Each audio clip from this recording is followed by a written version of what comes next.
दृढ़ पिंड का द्रव्यमान केंद्र, centre of mass of rigid body. अभी ना हम जो सेंटर ऑफ मास निकाले हैं, ध्यान से सुन लेना, हम जो अभी पीछे सेंटर ऑफ मास निकाले हैं उसमें पार्टिकल अलग अलग था। पहले 2 पार्टिकल का निकाला, फिर n पार्टिकल का निकाला, तो वो जो भी वहां पे पार्टिकल थे सब अलग अलग थे, डिस्टिंक्ट थे। लेकिन अब क्या कह रहा है, दृढ़ पिंड। दृढ़ पिंड का मतलब हो गया कि एक इतना बड़ा पत्थर ले लीजिए या यही ले लीजिए, ये अलग अलग पार्टिकल दिख रहा है इसमें, नहीं ना, ये क्या है, एक पूरी बॉडी है, ठीक है। यानी कोई भी रियल लाइफ में ज्यादातर तो बॉडी ही ना मिलेगा कि अलग अलग छोटा छोटा पार्टिकल मिलेगा, कोई बॉडी मिलेगा, एक छड़ दे दे, ठीक है, एक स्टिक दे दें, कुछ भी दे दें, बेंच पे बैठे हो, इसका भी एक अपना सेंटर ऑफ मास होगा। तो ये क्या छोटा छोटा पार्टिकल है कि एक पूरी बॉडी है, पूरी बॉडी है एक तो, ठीक है। तो उस वैसे पदार्थों का हमें सेंटर ऑफ मास निकालना है, तो वो जो था वो छोटा छोटा प्रॉब्लम आएगा, लेकिन रियल लाइफ में सबसे ज्यादा इसी से आता है क्वेश्चन भी और प्रॉब्लम भी आता है, ठीक है, बात समझ में आ गया। तो अब यहाँ पे दिक्कत है कि हमको फार्मूला तो वही पता है दोस्तों, और इसका जो फार्मूला है हम उसी फार्मूले से निकालेंगे, ठीक है। तो जरा ध्यान से समझना है इमेज को, इमेज वैसे नहीं बस समझाने के लिए, ठीक ना। कि अगर मान के चलो एक कोई पिंड है, पत्थर का बड़ा सा टुकड़ा है ये, तो क्या इस पत्थर के टुकड़े को छोटे छोटे हिस्सों में डिवाइड कर दें, ऐसे मान के चलो बहुत छोटे छोटे छोटे छोटे हिस्सों में मान के चलो पूरा डिवाइड कर देंगे तो क्यूब जैसा छोटा छोटा मिलेगा कि नहीं मिलेगा। तो मान लेते हैं कि इस पूरे पत्थर को n छोटे छोटे क्यूब में बांट देते हैं, तो n छोटे छोटे क्यूब में बांटोगे तो इनका मास भी क्या हो जाएगा, छोटा छोटा हो जाएगा। इसका टोटल मास हम कैपिटल M ले लें और इस छोटे छोटे क्यूबों का जो मास है वो डेल्टा M ले लें, ठीक है। या अलग अलग हम मास ले लेंगे, कोई दिक्कत नहीं है। मान के चलते हैं कि यहाँ जो हम क्यूब काटे हैं एक ही बराबर मास नहीं है बल्कि अलग अलग मास है, तो ताकि बनाने में हमको क्लियर रहेगा। पर कुल मिला के जब उनको जोड़ा जाएगा तो कितना आएगा, कैपिटल M की बराबर मान के चलो n को थोड़े समय के लिए मान लेता हूं कि मैंने 10,000 छोटा छोटा क्यूब में काट दिया। अब उन 10,000 को जोखूं या एक साथ 10,000 को जोखूं, एक एक को 10,000 बार जोखूं या एक साथ सबको जोख लूं, यानी पूरे पिंड को जोख लूं, द्रव्यमान के बदल जाएगा कि सेम आएगा, सेम आएगा। तब वहां पे ये तो क्लियर है ना कि छोटा छोटा क्यूब है, जब सबका मास को एक साथ जोड़ेंगे तो कितना आएगा, पूरे पिंड के मास के बराबर ही आएगा, क्लियर एकदम। तो यहाँ कह रहा है कि अगर सपोज दैट मान लीजिए छोटा सा क्यूब है जिसका मास सपोज दैट डेल्टा M है और इसका निर्देशांक x, y, z है, इन 3D फॉर्म में हम ले रहे हैं, तो ये अपना x हो जाएगा, y हो जाएगा एंड z हो जाएगा, ठीक है। तो 3D फॉर्म में लेंगे तो ये निर्देशांक हो जाएगा। तो एक कोई पिंड है, ठीक है, जिसको हम n छोटे छोटे पिंडों में काट रहे हैं, ठीक है। तब उन छोटे छोटे पिंडों का अपना एक प्रॉपर मास होगा। तो मान लेंगे कि उन छोटे छोटे पिंडों का mass delta M1, delta M2, delta M मतलब छोटे मास को ही ना रिप्रेजेंट करते हैं, ठीक है। डेल्टा M1 अगर पहला पिंड है तो उसका मास कितना हम ले रहे हैं, डेल्टा M1। अगर दूसरा पिंड है तो उसको कितना मास ले लेंगे, डेल्टा M2। इनका निर्देशांक मान लेंगे x1, y1, z1, इसका निर्देशांक x2, y2, z2। बात समझ में गया, कोई कंफ्यूजन। तो यहाँ पे इमेज ज्यादा जरूरी नहीं है, लेकिन ये समझाने के लिए मैंने बना दिया। तो आप यहाँ पे देखिए, थोड़ा सा डेरिवेशन करेंगे, इस इमेज की कोई जरूरत नहीं है तो मिटा देते हैं इसको, है ना। तो माना कि किसी दृढ़ पिंड को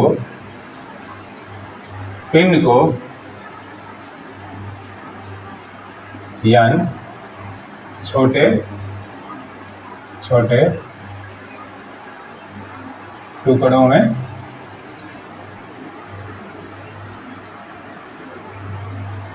विभाजित किया,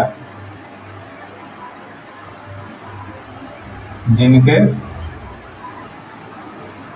द्रव्यमान क्रमशः delta M1, delta M2, delta M3, dot dot dot dot dot delta Mn है, ठीक है। जिनके निर्देशांक क्रमशः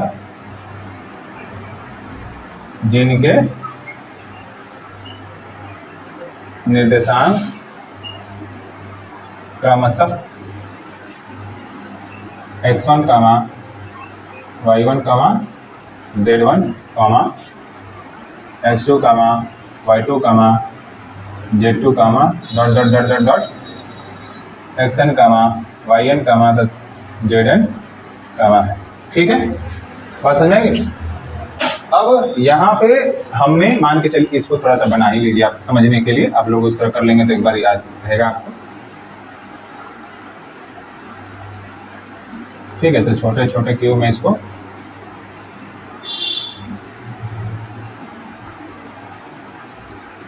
तो हम इस वाले को ले ले रहे हैं डेल्टा m, इसी का निर्देशांक ले ले रहे हैं एक्स आई, आई के फॉर्म में दर्शा दे रहे हैं ताकि आई का मतलब 1 2 3 4 5 कुछ भी हो सकता है ना, याद है ना आई वाला कंसेप्ट। हाँ, तो यहाँ पे इसकी पोजीशन वेक्टर ये हो जाएगी, तो यहाँ पे वही चीज है, इनका निर्देशांक होने का मतलब क्या है कि हम इसका पोजीशन वेक्टर निकाल सकते हैं। ठीक, तथा ये इस पूरे पिंड का तथा दृढ़ पिंड का द्रव्यमान केंद्र के निर्देशांक COM comma centre of mass y COM z COM। ठीक है, तो हमने फार्मूला क्या पढ़ रखा है पीछे, अगर n ऑब्जेक्ट था तो n ऑब्जेक्ट के लिए हमने फार्मूला पढ़ रखा है कि नहीं पढ़ रखा है? पढ़ रखा है ना। तो x COM बराबर फार्मूला क्या हो जाएगा, delta m1 x1 plus delta m2 x2 plus आगे समझ गए dot dot dot dot dot delta mn xn बटे में delta m1 plus delta m2 plus dot dot dot dot dot delta mn। Clear एकदम? तो इसको लिखते हैं XCO, तो ये हो जाएगा आपका summation delta mi xi i equal to 1 से कहाँ तक, यहाँ तक, और ये हो जाएगा आपका सिग्मा डेल्टा mi। ठीक है, i इक्वल टू 1 n तक। अब ये आपको टोटल जोड़ने पर क्या प्राप्त हो जाएगा, अरे सबको अगर छोटे छोटे टुकड़ों को जोड़ेंगे तो किसके बराबर हो जाएगा, पूरे पिंड के मास के बराबर। तो पूरे पिंड का मास मान लेंगे यहाँ पे, तो ये हो जाएगा XCOM बराबर, तो इसको हम लोग लिखेंगे, ये हो जाएगा डेल्टा mi xi बटे में कैपिटल M, लेट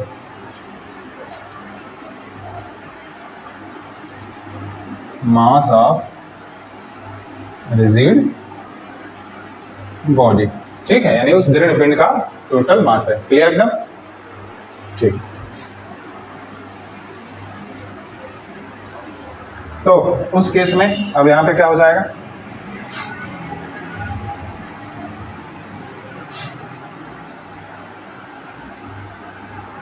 अब इसको हम थोड़ा सा ऐसे लिख देते हैं 1/m summation i equal to 1 n delta mi xi। ठीक है, हमने x के लिए निकाला, तब y के लिए अब इतना मेहनत नहीं करेंगे, डायरेक्ट लिख देंगे सिमिलरली। ठीक है, सिमिलर इसी प्रकार मतलब, तो y COM क्या हो जाएगा 1/m n i equal to 1, तो हो जाएगा डेल्टा mi yi। सही है, एंड फिर z COM क्या हो जाएगा 1/m sigma delta mi yi, sorry zi हो जाएगा यहाँ पे। ठीक है, i इक्वल टू 1 एंड कहाँ तक जाएगा, n तक। क्लियर एकदम? यहां तक किसी को कोई कंफ्यूजन? ठीक है, चलो अब देखो थोड़ा सा इफ, अब ध्यान से समझना है, यहां तक तो पीछे का ही सब कुछ है, बस वहां पे हमने छोटे छोटे पार्टिकल के फॉर्म में इसको काटा हुआ है, तो अभी तक तो वही कर रहे हो जो पीछे था। अब बात समझना जरा ध्यान से, कह रहा if n tends to infinity, n क्या है, छोटे छोटे क्यूबों की संख्या है, हमने बोला ना n छोटे छोटे टुकड़ों में विभाजित किया। अब n टेंड्स टू इंफिनिटी का क्या मतलब है कि एक ही पिंड में हम और उसको छोटा छोटा टुकड़ा में काट रहे हैं। जैसे कल्पना करिए कि एक सेब है, उसको 2 हिस्सों में काटिए, आधा बड़ा बड़ा दिख रहा है, उसको 4 हिस्सों में काटिए, तो अधवा का अधवा हो गया, उसको 8 हिस्सा में काटिए और अधवा हो गया। तो अगर हम संख्या बढ़ाते जाएंगे काटने की तो पीसेज क्या होते जाएंगे, छोटे होते जाएंगे, यानी जो डेल्टा एम की वैल्यू है वो किधर जाने लगेगी, 0 की तरफ जाने लगेगी। बात पकड़ में आई कि नहीं आई, क्लियरली एकदम, ठीक है। अब यहां देखना समेशन डेल्टा एम आई, ठीक है। अगर ऐसा कंडीशन होगा तो हम इसको समाकलन के फॉर्म में लिख देंगे, D M, sorry small M रहेगा, डी एम आई इसको यूज कर देंगे हम लोग, ठीक है। और इसका मतलब है कि 0 से लेके पूरे n तक जो पार्टिकल बन रहे हैं उसका, लेकिन इसको लिखा नहीं जाता, बस समझने के लिए, ठीक है। तो ये टोटल अगर सबको कितना भी छोटा से छोटा हम टुकड़ा बना दें, जरा ध्यान से समझना, हम कितना भी छोटा से छोटा टुकड़ा बना दें, लेकिन उनको जब भी हम जोकेंगे तो कितना आएगा, टोटल मास के बराबर। बात पकड़ में आ रही है ना, कितना भी हम छोटा कर लें। तो एक बात कंसेप्ट समझ में आ गया। एंड दूसरा देखना समेशन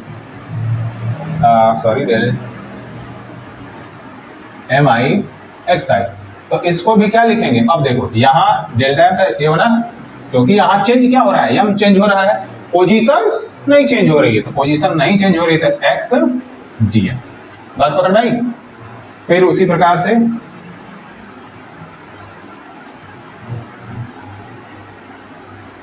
सही है, कोई दिक्कत, एंड ये क्या हो जाएगा,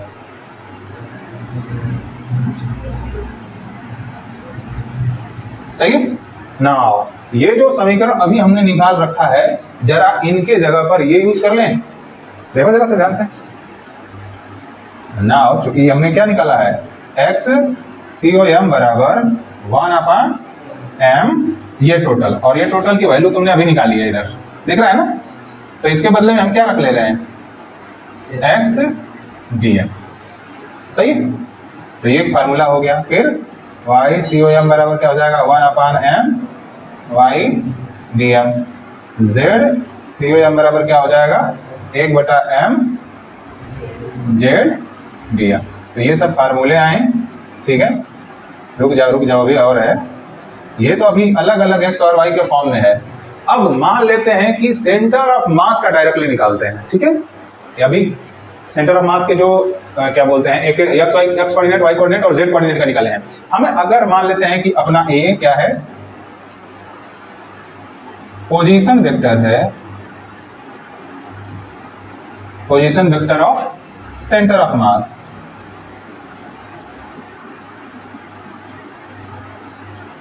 ठीक है। और जो यहाँ एक्स वाई जेड है वो हम इसको स्मॉल वेक्टर मान लेते हैं,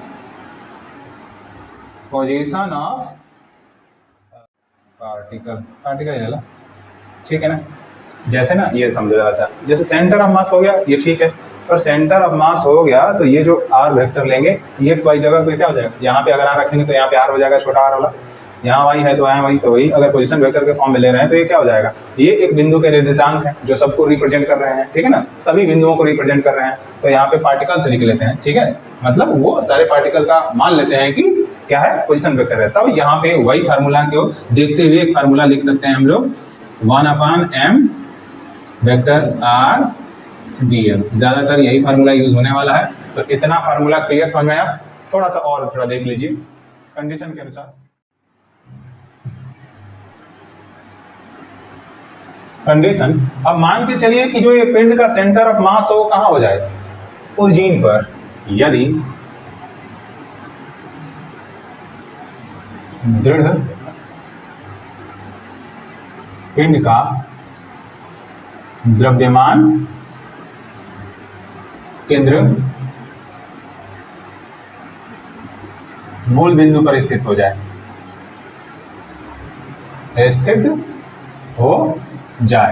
तो x, तो ये क्या हो जाना है directly, x COM y CO y COM, ये टोटल 0 0 हो जाएगा, है ना। तो जब 0 0 हो जाएगा, जरा इसमें ये वैल्यू 0 रखोगे तो क्या हो जाएगा, तो ये हो जाएगा अभी x COM बराबर 1/M समाकलन x dm, यहाँ पे 0 रखो, इसका 3 गुणा कर दो तो ये भी 0, एक्स डी एम, तो एक्स डी एम बराबर 0। बात समझ में आ गई? तो सिमिलरली